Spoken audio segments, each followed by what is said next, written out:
For this video, I want to look at conditional formatting in a spreadsheet program. So what is conditional formatting? Essentially, you have a cell, it can contain numbers or text, it doesn't matter, but whatever value is in that cell, you want to change the colour of that cell. You want it to do something else. This can be very useful for things like what we've got here, a very simple stock spreadsheet. So if we've got lots of stock, we want the cell to be green. If we're starting to run out of stock, we want it to be amber.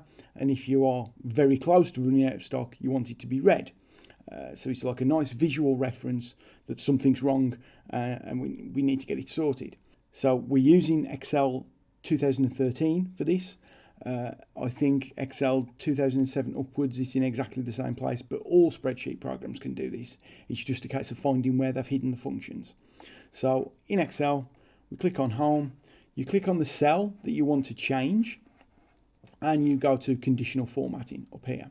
What you do need to do is kind of come up with a little bit of logic in your head of exactly what you want it to do when, but we'll go through that as we go on. So click on Conditional Formatting, highlight cells rules. So what you're saying is anything in this cell, we want to create a rule. And the first rule we'll do is we want it to be green when there are more than 19 items. So 20 items or more, we want it to be green. So you'll notice there we have a greater than. Click on greater than. And you'll notice there's, as I start typing this will change. It kind of does it in real time, which can be very helpful.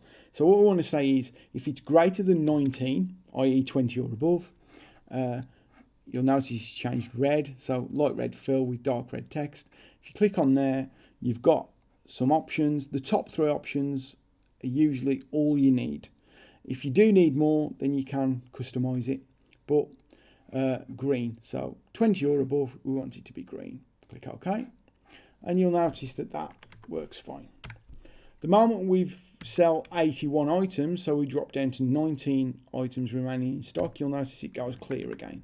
That's because the conditional formatting doesn't apply. So we need to add another value in.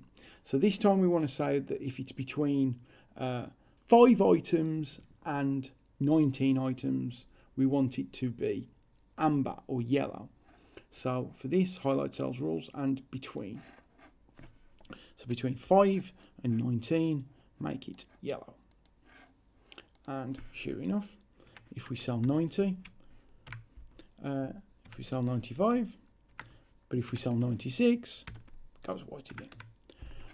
So then we can go conditional formatting, highlight cells rules, and then essentially if it's anything below 5, we want it to be red. So less than 5, fill in red. So if we go to 95, it's amber.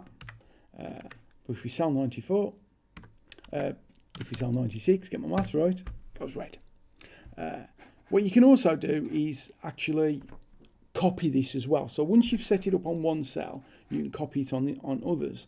So if we just fill in some stock levels here, and we sell 750 of those, we sell 890 of those, and we sell 248 of those.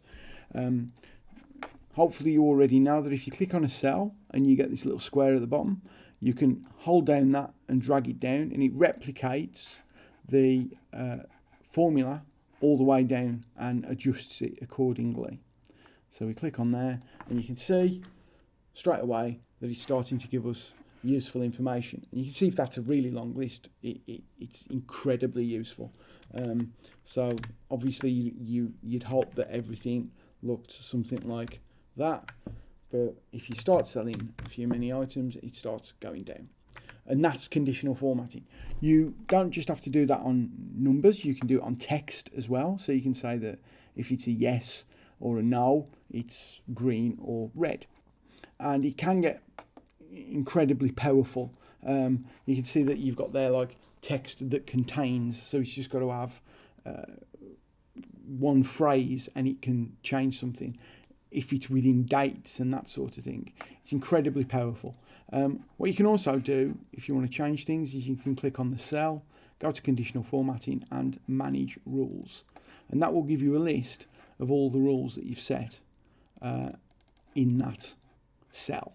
so you can make adjustments if you need to.